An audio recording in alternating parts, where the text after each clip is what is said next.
Ngiyakhetha inkosi yasePhakameni. Nkosi yamakhosi, ngiyabonga phambi kwesihlalo sobukhosi. Ngibongela amakhosi akwamthetho. Kuba uNkulunkulu avume umntwana wabaguqe phambi kaNkulunkulu. Ngizawucela enkosini uba ivesi elilodwa engomeni ka-238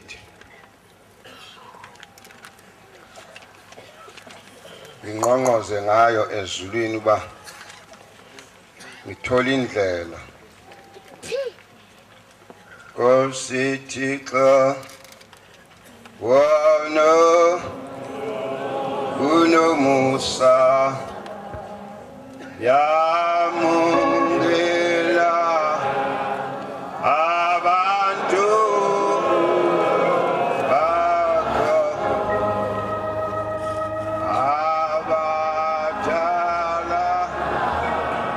inaba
basePhakameni.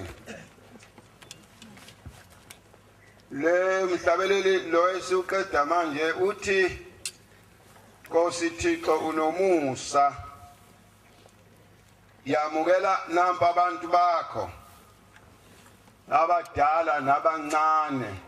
bakhala phambi kwakho ngezansi kuthi bheka baba ngomsa wakho yizwa imthandazo wethu ngoba singcolile thina singaboni kodwa wena wedwa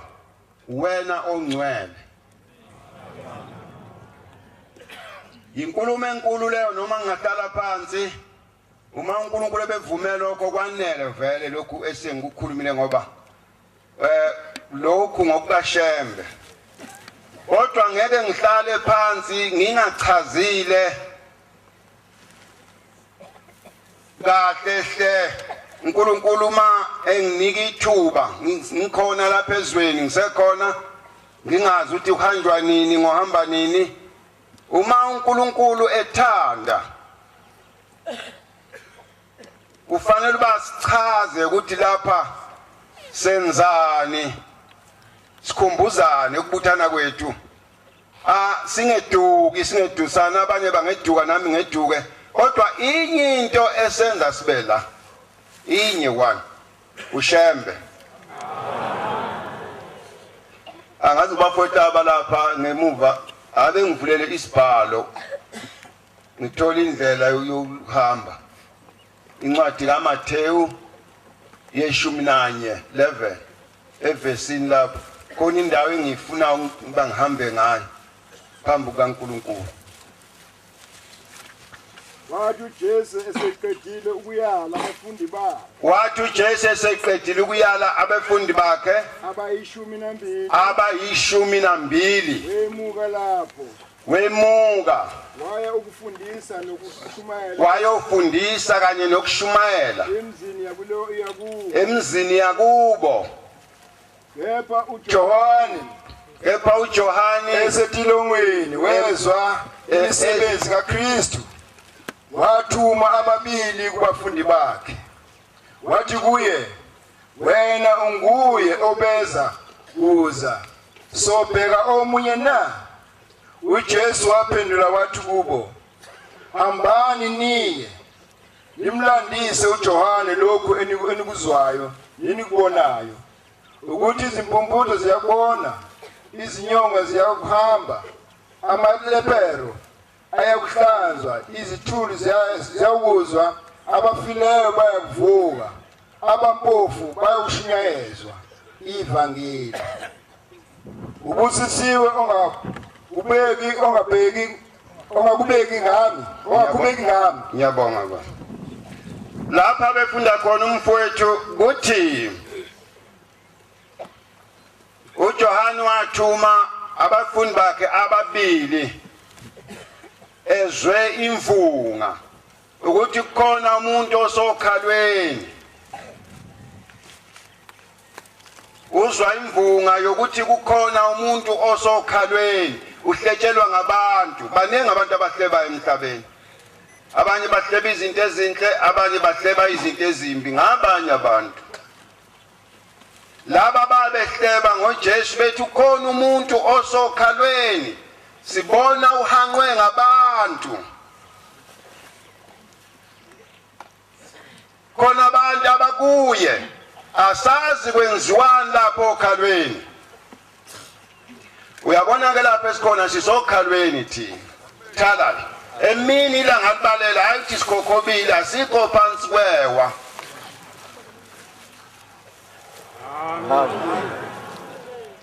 Ngikhalela lo muntu ongezukwazi ukuthi okhalweni wake kwenzekani manje senzani futhi sifike kanjani okhalweni. Kuyinkinga konke lokho futhi kuchazwe uma besekhona uhlotshana oluthalwe ngontengethu kuchaza chathi sifike kanjani lapha sisuke kuphakameni. Ithi inkosi ekuphakameni ilanga libalele kuJuly beminye nabantu sithi banengi. Ithi le ndawo esikuyo befundisa ke nisukume base besukuma.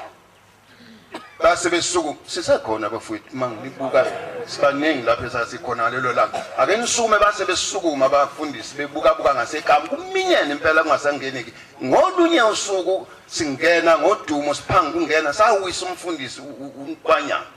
Sagijima phe kwakhe engeyona intando ukucina nakwabantu ekuphakameni. Sithi banengi abantu ekuphakameni. Hayi le ndaba le. Ithi ke inkosi yasekuphakameni ke. Le ndawo isincane. Kodwa uNkulunkulu kaShembe uzawunifunela enye indawo. Yayingakakhona indlakaza ngalelo sikhathi.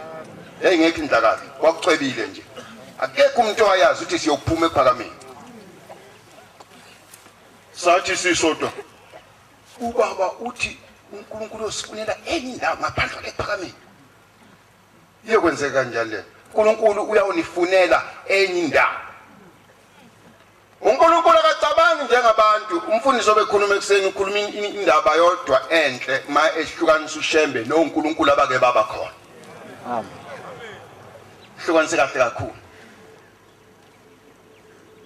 kanti uyazi ukuthi uzakwakha indlakathi akekho umuntu owayeyophuma ekuphakameni uma abafundisi babethe lithi izwi lenkosi phumani akuphunywe lapha ekhaya akekho umuntu owayeyophuma sonke inganisaphuma siphethe imkhonto ekuphakameni sonke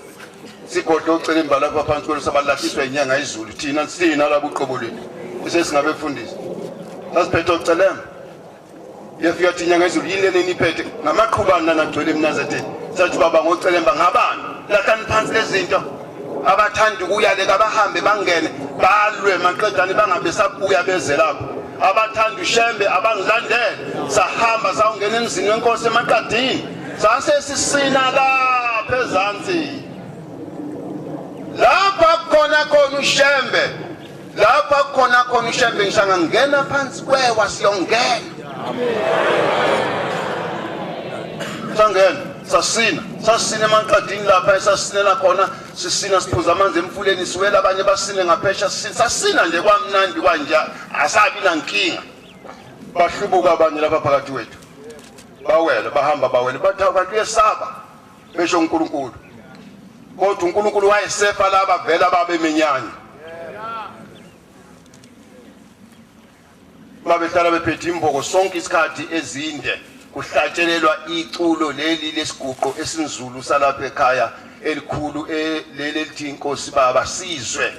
fukamela umuzi wakho ngiyathanda nalapho uthi ngikhumbuze akuhlatshelelwa nje noma kanjani leyo lokhuza asenziwa nje noma ngonakele lutho inkosi baba sizwe fukamela umuzi wakho lasesihlatshelelwa kuqonda ukuhlohloloza uhlale edenini nenkosi inyanga yezulu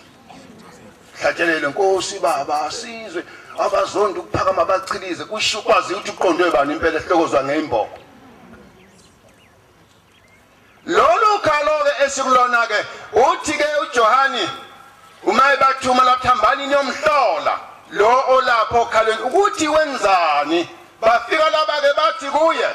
sithunyiwe njengoba silapha sithunywa uJohani uthi asizobuza kuwe ukuthi wena unguye yini obeza ukufika emhlabeni noma sisaza uhlala phansi sibheke omunye na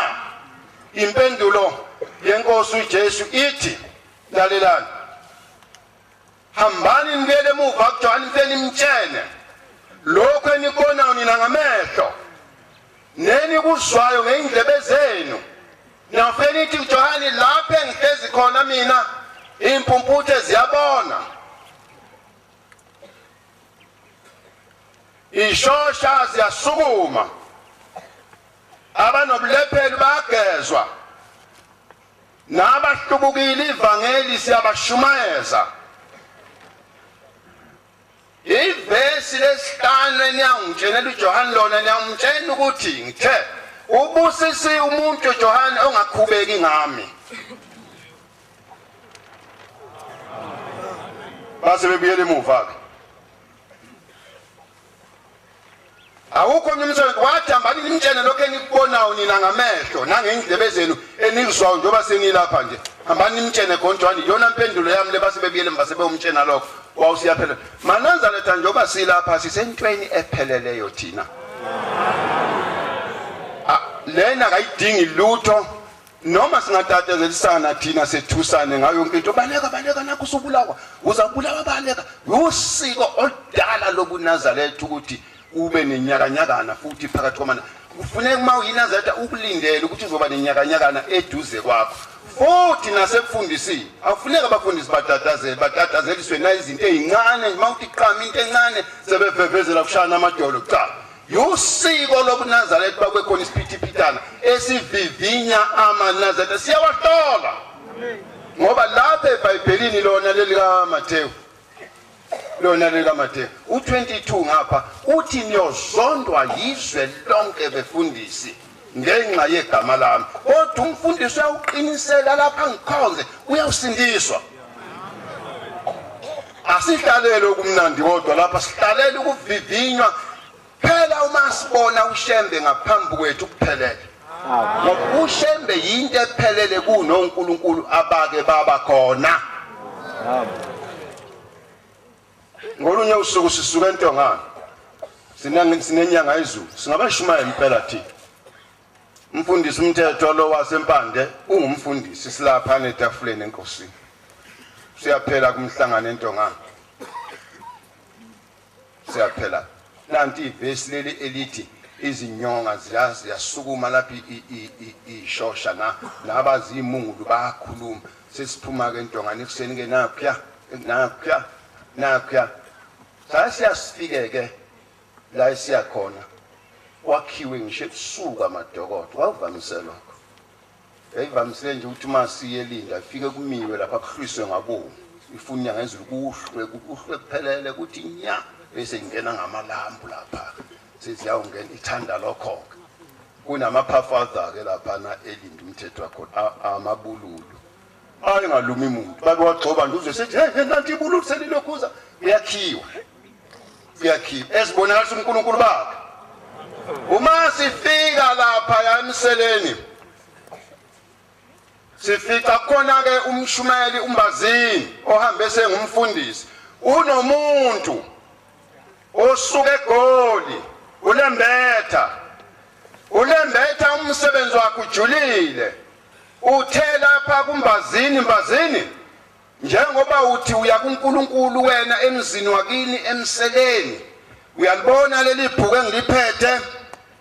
uthi umfundisi umbazini engumshumeli hey ngiyalibona uthi ngilithengile nepeni nanti ngilithengele ukuyohlola lo muntu ombiza ngoNkulunkulu wena oya kuye ulahla umsebenzi lapha uchitha isikhathi uthi uyobona umuntu uNkulunkulu.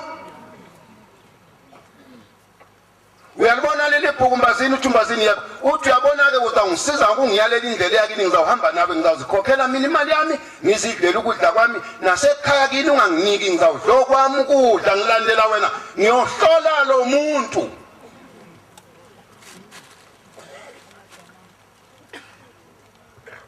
Sasa sitheleka nesilwane sikaMhlolo.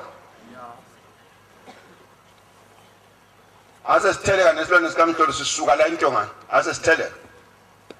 Uma sifika lapha senza umhlolo ngazwenziwe umuntu uyabona izilwane lezi uma uhamba nazo woyibheka kodwa ungazejwayeli phela nje wena unothe imisebenzi labantu basebadadlana bayazi thina sesazi ngisho igqokele ibhaji ukuthi uma igqokeleli yakulungile namhlanje kuyabheda akusondela athi sifika lapha wangena olunguze eminyango lingisinyoka wangena nje waphendula ikhanda wayesethi ngubane kwakusengubani umfundisi umthetho wayesengubani ngaleso sikhathi sengumthetho manje ngokusemthethweni kwahlatshwa inkomo enkulu wabuyela kwaMthetho ngubane baba bapha abantu sethuka sonke ubaba ufuna abantu sifika sizawakha kanjani ngubane baba bapha abantu Mthethwa zikhali Ntombela wabiza zonke isebenzi phangisana abantu sathi thina kwenzakalani awuzesiba namba abantu vele bakhona kanti uNkulunkulu kugijinywa kangaka kungemwa ndawo nje ubizwa into yakhe ayijahile lapha na emseleni kukhona umama Thonsi angazi noma ukhona la emhlanganweni kasaza ngalova uyabe khona indaba enkulu incwadi yalapha ekhaya yale ncwadi kade ngifunda lapha izimpumputhe ziyabona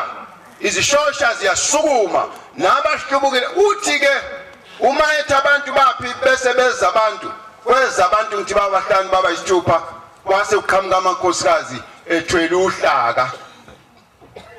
uhlaka lokuthola ngomuntu uza uhlaka beza abathwele uhlaka unomuntu phezulu bese sisukuma isilwane sisukume esitulweni sasihlala esitulweni esincane kabi nje sendwangana into eyithwa pheshe nje yayithatha uyayithatha ijikijele lapha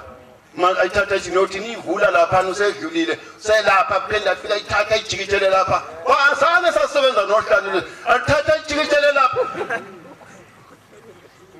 hawu kwenze njani ngubane baba bapha abantu yini lezayo yini le Osanapha yini neniphethe athi amakhosikazi baba umuntu yini yona le umuntu shinyanga yini yona le umuntu ekuzokukhuluma yini yona le umuntu bathi umuntu babe inkosikazi yini yona le inkosikazi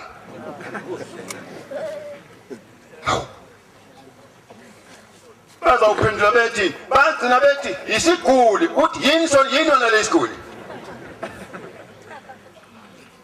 bekani le nto la babebek sukani babekudwamba la sukani la qhelani yini wena wayisakwazi ukukhuluma enambuluka uthi umama Thonsi baba ngajabula uma ikhona baba kade ngagula sengayiqeda zonke ibhedlela angisazi mina ukuthi ngigulaphi amathamba ami ngawasanyakazi sengiyinto nje ngisakwazi ukukhuluma silalele lapha sonke silalele la uthi kulomuntu into ngeke uzuyikholweke kodwa fanele ukholwe futhi into nje ngeke uzuyikholwe kodwa uzokholwa uthi kulomuntu hey sukuma ushodwa mbeni sukuma shisilwane sikamhlolo inyanga ezulu umfundisi uqephuze ngezelanga ekseni kakhulu uqephuza izenyanga ezulu awugcina ngifika odingweni sukuma uyabona inyoka uma uyishayile ayikwazi iyayibelokhu wenze njalo noma Thonsi phe kwalolu hlaka wenze nje na wabhuquza wathi sukuma uyalena siyalena isilwane siyale sithi masiyophuma ngasenyaweni sibuye sithi hey wena sukuma lethani lapha intuku nina lethani umshayi sukuma lethani base beluletha uthi bafike bamnika wayesembambisa nje wathi bamba la sukuma cha wayesesukuma amaThonsi asuma wahlala ngezinqe ohlakeni sathi isilwane angisho ukuthi hlala ngithe sukuma ume ngenyawo usho uNkulunkulu walapha ekhaya uNkulunkulu olapha ekhaya lona fanele manenza letha siqhenye ngaye siqhenye sibe ngabantu abangaxabani kodwa nabangaqambelana amanga ngoba into embi kakhulu yilena kaKhayini indaba kaKhayini noAbela lapha ekhaya ufuna silungise kakhulu wake wahwaqela uNkulunkulu lokhuzana uKhayini wahwaqela uNkulunkulu wathapelwe enye into khona incwadi lapha amaHebrew 12 athi asigijimi wonke umuntu la esontweni gijimi ibanga libekele ngoba umuntu nomuntu nebanga lakhe alibeke oyisinokwe uyisinokwe ngoba uma uyisinokwe uhamba nomuntu oshesha uzowa ngeke usinde nakancane uzowa ngisho imoto zidalwe kanjalo khona ezizinokwe zakhiwe uma uyifosa le moto igijimisa izofa vele kuzoba njalo nalapha kunjalo izakhiwo zethu zinjalo akusokumenyezwa mina kusabele wena iphutha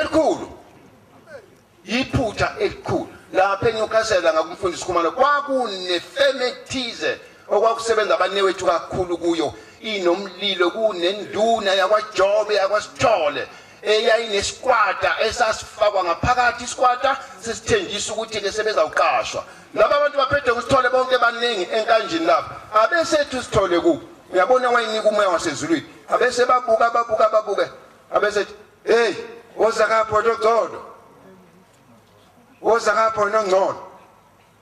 ngolunye usuku kwaphuma umzala wami waphuma digelekeqe ngaphambi kwensizwa zonke uzazi ukuthi ungcono bamazokhemla uzazi ukuthi ungcono wayesethula usithole nangu umuntu ongcono kunabo bonke wayesephuma baningi abantu abayitshenti bangcono basesifubeni sikaAbraham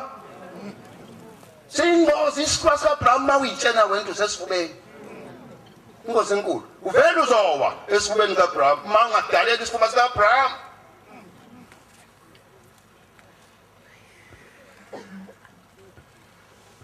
sukuma wayesesukuma mama Thonsi ngci nenyawo emini la ngalibalele ngci ngenyawo wemama Thonsi yathi inyanga izulu bebuka abantu manje hamba manje woza sami lesimbamba kancane yathi woza sami wayesehamba uNkulunkulu onjani lo uNkulunkulu ophuntshuthwayo uyabaleka futhi uNkulunkulu phakathi kwethu angazezi lezi imanga umani xabana nodwa sixabana sodwa ngeke senze lezi imanga uyolibala zinkinga zethu zokulwa uyovela kuphuma ayeke phakathi kwethu lenhlanhla esizuze elinda kufanele uma sihlakanipha umqondo wethu iphila kahle ubani siyeke kufanele sinikele ngayo yonke into okunikela siyawubonga sithi baba siyabonga siyibonile ingilozi ibuya amen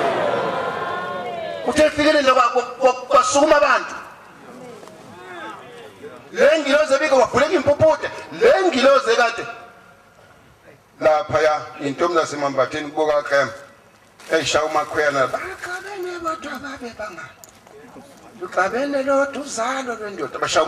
umakhwena ke ikontrakt yakhiwa kusekhona intombi enamabele acijile wawubekwa lapho uthi bhu umakhwena lowo baqabene bodwa babe bangani usebenze egoli uyakubuya nini kwakuzintombi zayishaya umakhwena kodwa intshumayelo leyo yabuya ingilozi yethu yabuya njengamanje nje uma ungalalelisisa kahle ubeke ngindlebe lokuqale mhla ka1 sangena umtetele kuthule phakathi komuzi kuthe nje cwaka akukho ngisho yodwa umuntu okhulu uzomnye lapha ekhaya kuthulekile sigade lona ozawuqamba mangaqambela omnye simbambe sonke sesiwakhile nabefundisi ukuthi izozichitheka ibandla siqanjelwa abantu ngama sikade sesicuphe ngisho abafana abancane uyabona nini bancane esinizalayo hambani nihlale emuva nibalalele bonke labantu abanedimoni lokuqhatha abantu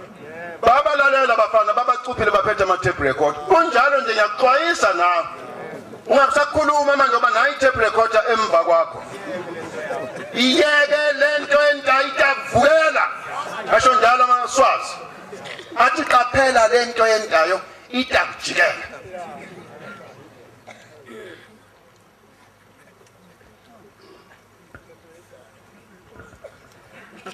wayishasukuma uMamathonsi uthe uma esukuma amathonsi inyanga izulu ibikade ithe kulamakhosikazi awahamba landa amanzi kwasukuma intombazane yakwaShezi khona lapha ekha eyayinikwe inyanga esuthi hayibhali imangaliswa ngani noma isiyalova noma isiyenze njani omnye umuntu unika umsebenzi inkosi adunyazwe ngabantu abesekhathala mhlawumbe nje bayidumaza bayitshenta iqinile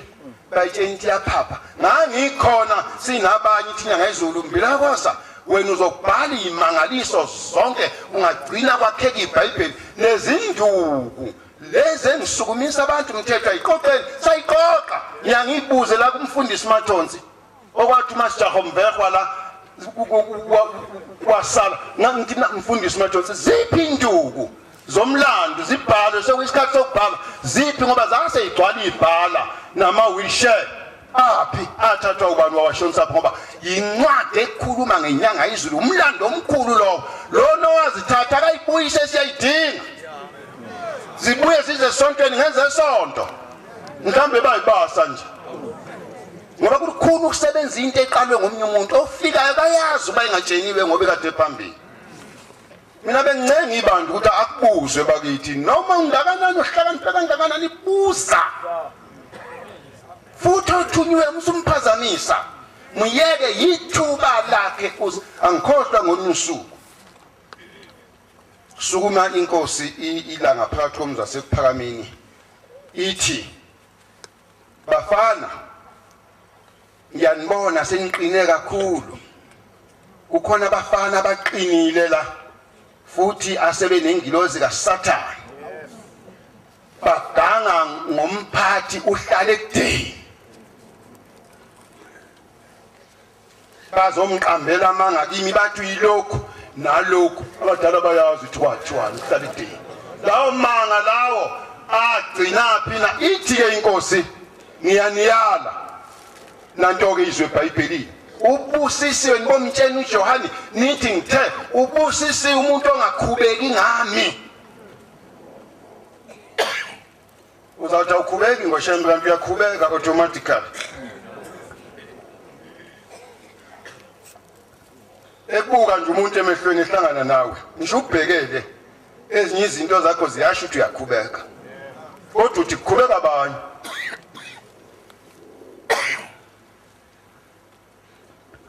Ngithanda ukuniyala kusho umnikazi wesonto. Leli sonto liphethwe yizwi elilodwa ngeke abe mabili amazwi. Linye izwi elibusa lapha ekhaya ngelika Shembe. Sho njalo inkosi uJesu yala abafundi bawo lapha. Ithi ningenze lutho ngaphandle kwami. Ningenze lutho lapha ekhaya kasenzi lutho ngaphandle kukaShembe.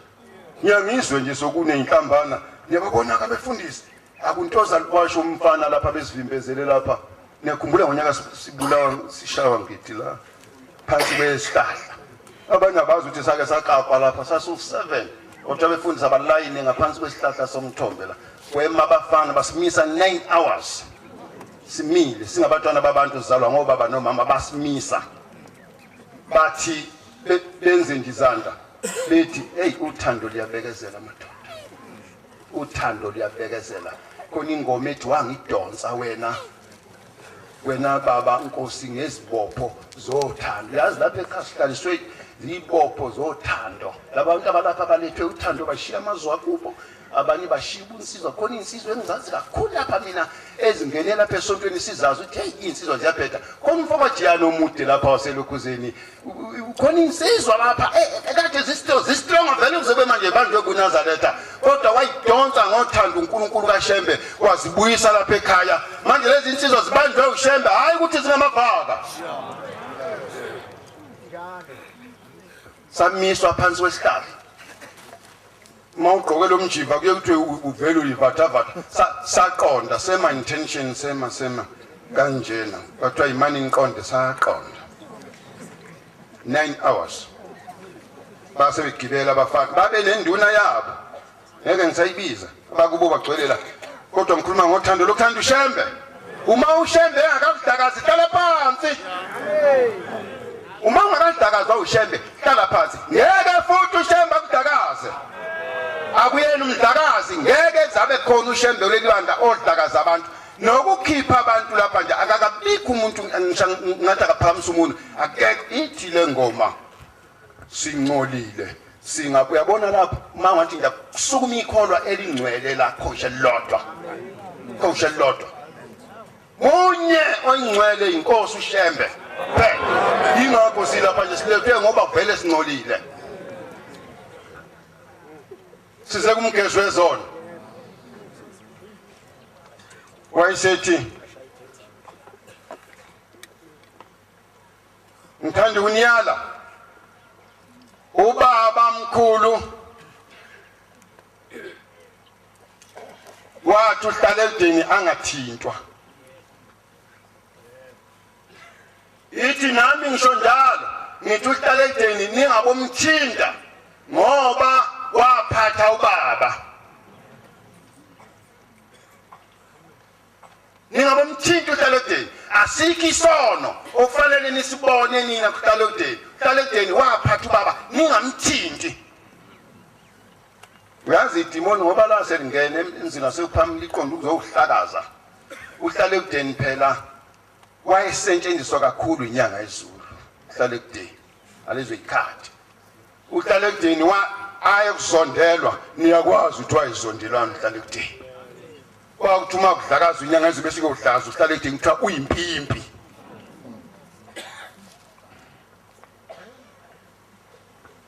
wayesedlakazwa kakhulu uhlala edini bayisho njalo ilanga wayesedlakazwa kakhulu uhlala edini wagcina ekhishiwe phakathi komzi wasephakameni wayeyimangweni uhlala edini uma inkosi la ngishintsha ibhantshi inyanga yezulu ithatha intambo ithatha umsebenzi wasezulu yafuna uhlala edini isuka nje zisuka nje yathamba ningi landela uhlala edini angizokwenza lutho ungamboni uhlala edini la abantu bafundisi ningi landela kwangekho umfundisi msanje yayithuma abantu befundisi babeshayiwe bebalekile kuqhunywa isikhwili komaganda saqhuma la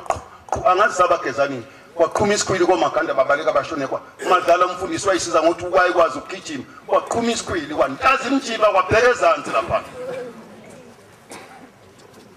uma sifike isithunywa inyangezulu ukuhlala edini uthi ubaba kangizoku uthi uhlala edini ngiyabonga kakhulu ngiyabonga kakhulu hambani ningicelele enkosini nithi ngiyabonga uma umphefumulo wami ewukhumbula ukuthi ngilapha emangweni sengiyoze ngihambele khona ngiyesaba kakhulu ukuphinde ngibuyele emzini wasephakameni kulabo abafana abangidlakaza zonke izinsuku wakhala Hlalekudeni babuya wayekhona uNtobela kulabo bantu mkhumbula kahle wayekhona uNtobela wayekhona ngomunye wethunywa Shumela uNtobela wakhuluma betshenya ngezulu kwaze kwakhala uNtobela wathi baba usithele ngenyembezi uHlalekudeni ngeke impela ezeze uthi simbongele enkosini uyabonga ucela ukuthi uNkulunkulu amkhumbule khona emangweni aze ahambele khona ambone nakwezayo wayesehamba uHlalekudeni kulelizwe wahamba ezothi useshona uHlalekudeni inyanga ezulu lapha ebuhleni sokumyema la ithi manaza kade ngiyisezulwini Manazaretha yilezo zinto esizonikhumbuza zona asizukushumayela ukuthi akukholwa abantu uShembe wathi abahlangabezwe akusekho umuntu emhlabeni oshumayeza umuntu manje uShembe wathi abahlangabezwe uya ngokuthi ubahlangabeza kanjani abantu abakuthatha bahlangabeza ade ngisezulwini ngiyengafika ngale ngathi ngiqhamuka ngabona uHlalekudeni kushinya ngezulu la ngabona uHlalekudeni esendaweni enhle ngase ngibona ubabamkhulu emikanja wayesengiqhweba wayesethu babamkhulu uyambona uHlalekudeni uthi ngathi baba uthi ngimenzelele yandawo yizulu lakhe uHlalekudeni ngabuse lapha kimi yizulu lakhe engimenzelelo nakana sono luyamuntu kana sono ngimhlalise ezulwini lakhe elincane ubanahlale khona alinde laba abafana babemdlakaza emhlabeni emzini wasekuphakameni baze bagcina bemkhiphile ngifuna ubani beze ngamunye bedlule kuHlalekudeni bacela inkethelelo bavuma izonto babe mfunani babe mnikwa ubani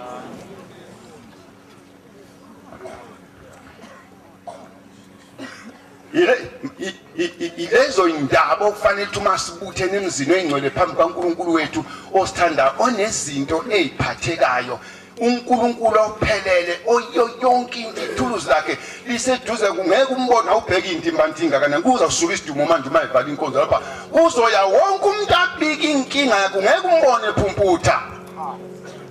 aphuntshutwa uthathe ithuluzi lakhe agaxe lona athathe ithuluzi agaxe kube khona uthi ngiphethwe yiso afake leso sipanela kube khona uthi ngiphethwe indlebe afake isipanela sasendlebeni kube khona uthi kubuhlungu ikhanda afake isipanela sasekhanda omnyakhombe phansi onyaweni omnyakhombe phakathi eswini afake uyiphethe nje zonke ipanela ezikhona wehla nazo ephelele ezulwini uphelele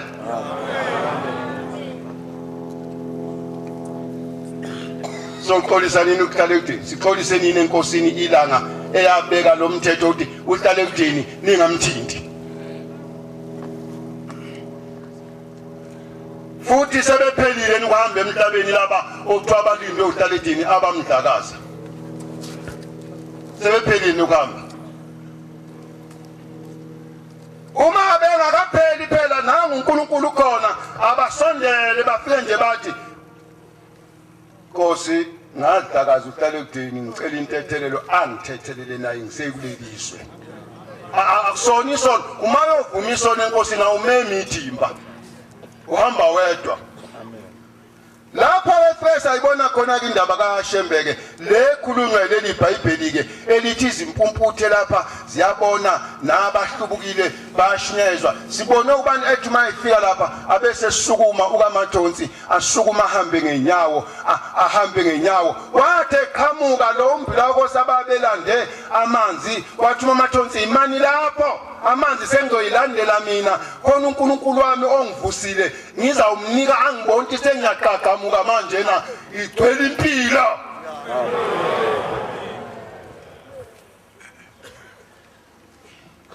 masifike eSwazini laphana ngiyakafika indawo yami yoba ngihlale phansi uNkulunkulu masifike eSwazini sifika noNkulunkulu omkhulu wasekuphakameni uJingo lenkosazana nantu phambi kwethu asesitheleka eSwazini ke ukuni kunamanzi ashisayo khona eSwazini kunamanzi ashisayo khona masiqeda ukugida siyasithatha imoto siyocela baba sisaya emanzini ashisayo kuligugu nje futhi umanzi seSwazini kuya kula amanzi sesifika ke sesiyobhaba sesifika nethimba lakithi ke leyinsizwa ke sengiyakholota ke ngiyaqhosha manje bageza la amanzi azigaba ezintathu amanzi azigaba ezintathu insizwe esasihamba nazo seyikhona ezinye la sesiqhamuka ke siyakholota ke ngihamba nebutho leli qhamuka lapha ke bageza sengibachwenza ngithi mina hey uba nothi gezana enhlakwethu sukani yini lena ni ngezelani enhlakwethu qhelani buyelani ezantsi anibonke sokufike thina amaqhawe singamanazaletha sihamba noNkulunkulu kanti ngeqhathi impi enkulu futhi impi yayisiphuma nami iqhudi insizwa eyodwa phuma nami iqhudi athi uNkulunkulu umphilo ngaqala ngathi hayibo nanku uma uthanda ushiza ithi mina hayi sihamba noNkulunkulu sihamba noShem uthi uzwe ngoba nje uNkulunkulu Shem utshena ba ngalo nje uNkulunkulu nasi siphinde sikambazini nasi siphinde sikaLembetha uLembetha ibhuku lakhe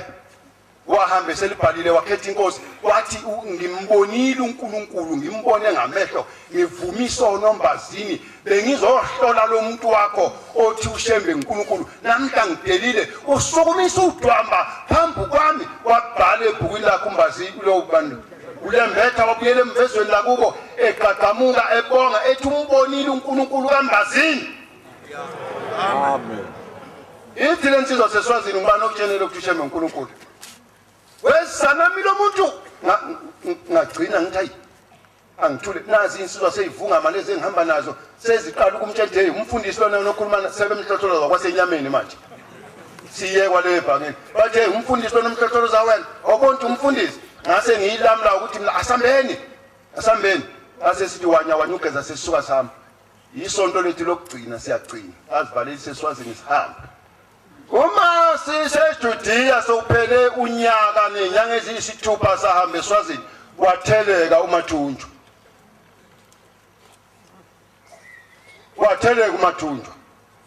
utheleka eJudiya uMathunjwa intatha kusa ngo4 o'clock usengqubuzeke wazobuya lapha ePhakameni uhamba ufuna umthethwa umfundisi umthethwa ohamba nenkosi yamaNazaretha bafike bamxosha lapha ePhakameni seseJudiya batsuka lapha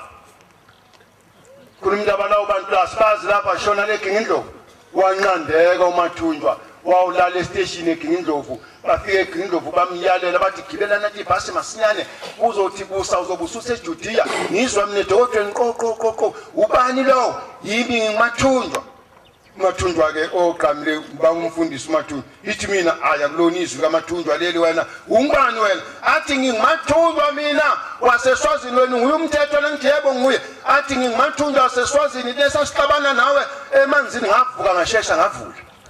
yini Mathunjwa uthi cha ngilamlele ngifuna uShembe ufuna bani ngifuna uShembe akuwena lo ufuna ukungishayisa uthi yimi ngabe sayikhuluma leyo uShembe ngifuna uShembe uthi wena nkosazana ke lo uthi wena nkosazana ke lo lezi indaba esayikhuluma nxa siguqisiwe lapha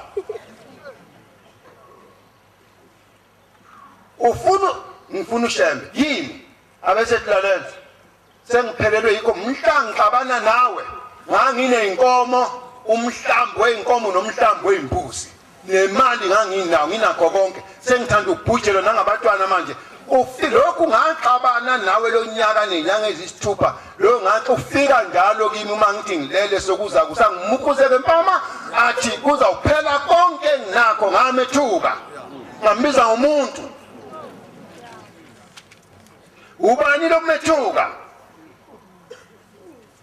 uthi sengihamba ukuthi seyiphelile inkomo kusela inkomane ezimbalwa seyiphelile imbuzi ngoba kusho yena uthi ngizawuyiqeda yonke lento nayo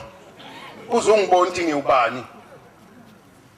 ngithi ke mina awukade ngibiza umfundisi Madlala. Umfundisi Madlala nangekhuluma athi uba Madlala indaba enkulu lena. Hayi enkosini. Ngithi mina yisabatha ubaba sambona kanjani simthithi ngesabatha. Athi Madlala kungaphezulu kwamandla. Lokho akekho nokukhuluma. Ngaphandle kwababa ngani ile isabatha lakhe leli. Sase simthatha uMathunjwa. Sase simthatha sesivusana nomlokhuzana umfundisi umthatha. Sase simthatha sesiya khona isabatha siyesaba akuyiwa lapha ngesabatha. Sase simthatha sesiya naye. Singakafiki lapha ya Mathunjwa. Awusilandisi ngidlule office ngithatha amafoto awu4. Ngithathele kababa mkhulu. Ngithathele langa. Ngithathele inyanga izulu. Ngithathele kababa. Ngithi mina Mathunjwa awusitshela lapha umuphi lokuhlaselayo. Umuphi lapha ushembelo uhlaselwa wena umuphi ebusuku loseqedile into zakho ethi wamethuka wena awuthuka mina we Mathunjwa usakhumbula ukuthi wawuthi umuntu ufuna ukungishaya athi ungabe sayikhuluma leyo. Wayesesikhombisa isilwane sasezulwini wayesethi wathi nango uhlasela mina. Sase sithula sesivala emlonyeni sesihamba sithi ngani ngene usicelela ubaba uthi nayi indaba enkulu phansi. Waphuma ngathi besilindele. Wathi kama kubaba wathi Mathunjwa nguye. Uye lo. Lo uNkulunkulu obona nguMathunjwa waseSwazini okade evuka indlobane elwa uNkulunkulu onjani. Singethule ngani sithi cwaka. Zizwelalani usule zwakani aphambi komsindisi zizwelalani usule zwakani aphambi komsindisi azizwelalani usule zwakani aphambi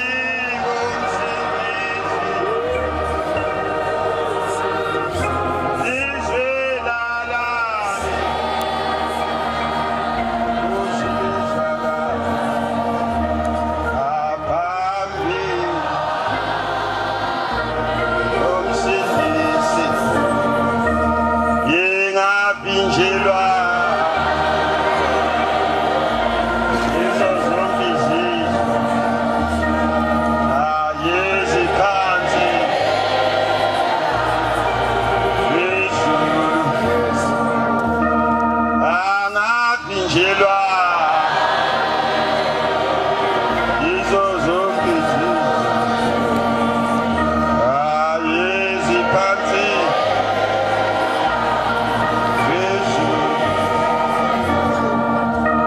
Ilobo mnandi obukhona ebandeni uma sikhuluma le ndaba ingathi uNkulunkulu angasenza sibe yilevel sibe into eyodwa ebona ngasolinye ngothando esithandwe ngalo thina bese sithanda uShem angabi khona umuntu phakathi kwethu othi ungcono yalimaza ukukhayini leyo nto kakhulu. Uma kuzwakala ukukhuluma kwabantu kufanele siyalane ungabi khona umuntu onenkinga kakhayini.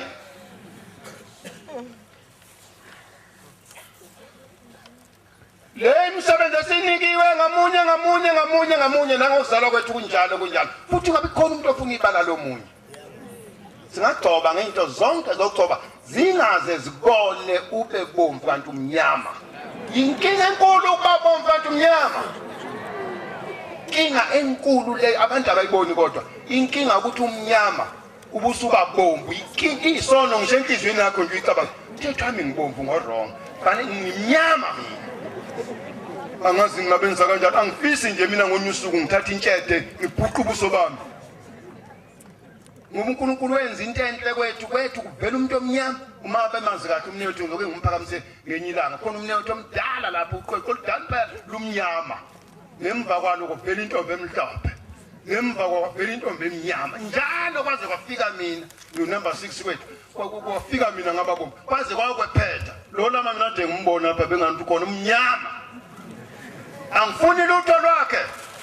musu kufuna into yomuntu uKhayini ulimele wathi uNkulunkulu yabona Khayini unyukubela ubuso bakho ubulela umfowenu ngenxa yokuthi ufisa into yomunye umuntu ngikunika umhlabathi ngathi ulimi uyakwehlula lo ngimnika ukuthi kafuye wafuya kahle kwayigcoba inkomo zabi namakhizane nezimvu ngase ngiyambusisa uma ulunga wena ngiyekubusise na kunjalo lapha phakathi kwethu uma wenza into uyabona nje lapha ekhaya sokunenkinga ungathi wenza into enhle uyabona ngeke ngeze umhlolo ngashaya uvalo kwathi angichame izolo silala ukuthi lento yokuzala lapha ibisiyonakele lapha into enhle kangaka awubheke ukuthi kuhle kanjani lapha uNkulunkulu uyababona abantu bakhe ubuka into enhle ushembe abengakwazi ukuthi masekucineni usumo lapha nezana ukuthi kunjani kodwa ibisinegciwane kwenziwani yilo nenzwa lokhu buhlo bungako uzoyenzani lento bangeka shembe lento singeni usho njalo inkosi uJesu ni befundisi ningenze lutho ngaphandle kwami leso sizathu ukuthi uma abafundisi babona bewubusisa umntwana ethempelini ngeke bamthinta umntwana wakho bengedlule kubaba bathi baba socela ingilozi yokubusisa abantwana sesizocela ingilozi yokushadisa sesizo ubona nje emabandleni bebhubha befundisi bethathwa emfula bebanjwa zinyoka ababikho ngisho yedwa kuleli bandla umlando waleli bandla mhle kakhulu akekho umfundisi owafela emanzini kwathi ubanjwe inyoka lalela siyobhabhadisa inkosi yakwaNtombela lapha lokhu neDalton yabonwa ngamehlo inyoka iphakathi kunyakaza ibhuma le luphakathi uthingo lenkosazana siphakathi ngiphakathi uphakathi kwempuphu lomvangeli lokhu zanizwanela siphakathi lapha silungisa bathi abantu nanku umhlolo ngoba inyoka lena emhanqile nansi inyoka emva kwakhe isiyibuthile ithule lwebhabhathi sothingo kanendaba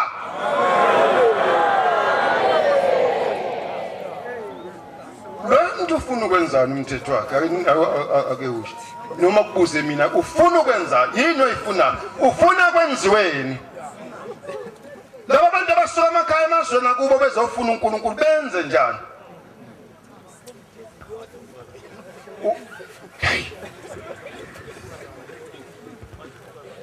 indaba kaKhayini ke iyona ezosilimaza kakhulu uma sithanda sithi uNkulunkulu susa inhliziyo kaKhayini amen uma senza isiguqo noma kithi uNkulunkulu phakathi kwethu akho lutho lonakele lapha akhona umncane nje nencuyi into lapha khomntu ofuna into omunye uNkulunkulu wasipha into ezinhle siyagqoka kudla kekho nokuboleka komunye isho ukudla bangamanga labantu abatshenwa kabi ngathi uthi sidla ndawonye bantu lisimanga sidla ndawonye sihlala ndawonye abantu bebaphambana nje kancane hayi bese bayitema impela hey ubona nje abefundisa amadimoni into engeke ezulwini kusho bani lokho obaba bethu nomama bethu bangazala abantu abangesibuye ezulwini basebenze noshembe beyaphekwa into abenta bese kuthiwa abayingane zabo zizukuye ezulwini ubani otshele into uzoya ezulwini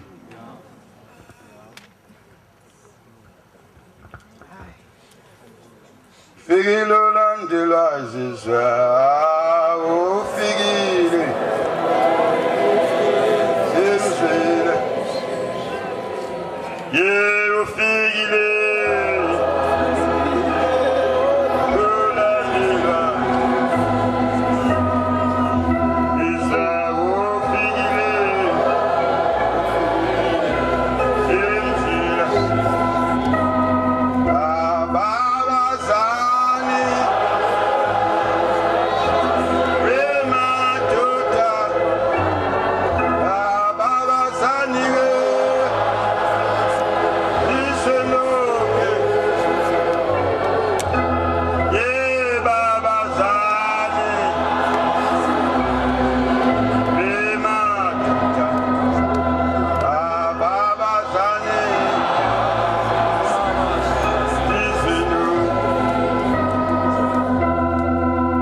uNkulunkulu siyafisa uba ngime uNkulunkulu omkhulu wasephamini usiyafisa ngime kodwa indaba lapha ekhaya ngeke uyiqede uyothatha abanye kuthatha abanye abafowethu ngolunye usuku bayisabalalise indaba sisuka lapha ngolunye usuku sehlela lapha silanda ipassport lapha nje eThekwini lapha eThekwini uthathwa khona amapassport masifika khona basiqhelela ke sihamba nabomvangeli uSwana sihamba noNkosi uDube isengumvangeli lapha siyafika lapha ngivula indlela ke phambili lapha vulani hamba noNkulunkulu mananza thana ngabokusaba ukuthi sihamba noNkulunkulu ngabokusaba asibosho nje obhala abantu futhi bamthanda uShembe abantu laba esithi ngabangaphandle ibona bamthanda kakhulu kunathi uShembe base beyiqoqa abantu asesingena eDurban station siyoshaya ipassport soyiswazi funeka uNkulunkulu aye mathupha lapha akwenza lezi zinto yasemhlabeni khona umfana uphethe umshini weyithombe lesithi mfana thatha ithombe lapha qhaqhaza umfana qhaqha akuphumi lutho qhaqhaza qhaqha akuphumi uthi umfana lo mshini enguphethe manje awusasebenza umshini uqale nini uqala nje manje yindaba manje Kosidumaza nomfana manje sawenze njani ubaba nami emile qhaqhaza wena simile nje silwane siyambuka njoba ngiheda amehlo nje sithulise simile nje kanje njoba ngimile nje siyambuka uNkulunkulu omuhle ngobonwa ngabantu abahamba naye yingakho uNkulunkulu engabasiza abantu loNkulunkulu osezulwini uNkulunkulu sinenhlanhla sinoNkulunkulu esimbuka thina eduze physically nansi into emnandi loNkulunkulu amenyezwa kude akalungile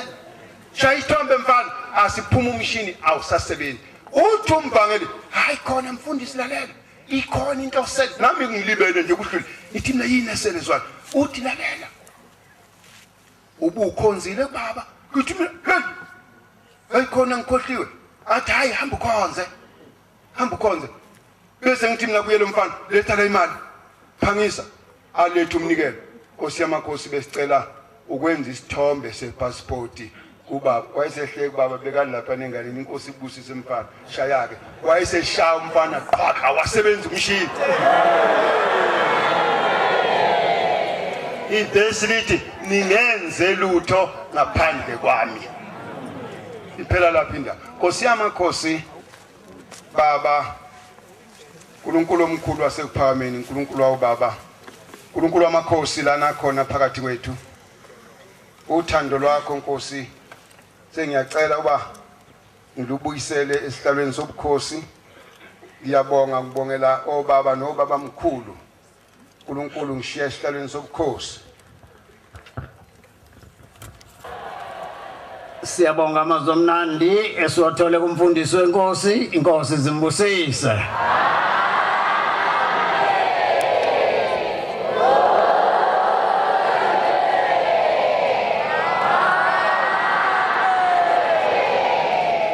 Sizophetha inkonzo sabathela semini ngesihlabelelo 170 sizocela umshumayeli unjiyela wakwamashu basihole ngaleso sihlabelelo inkosi zimbusise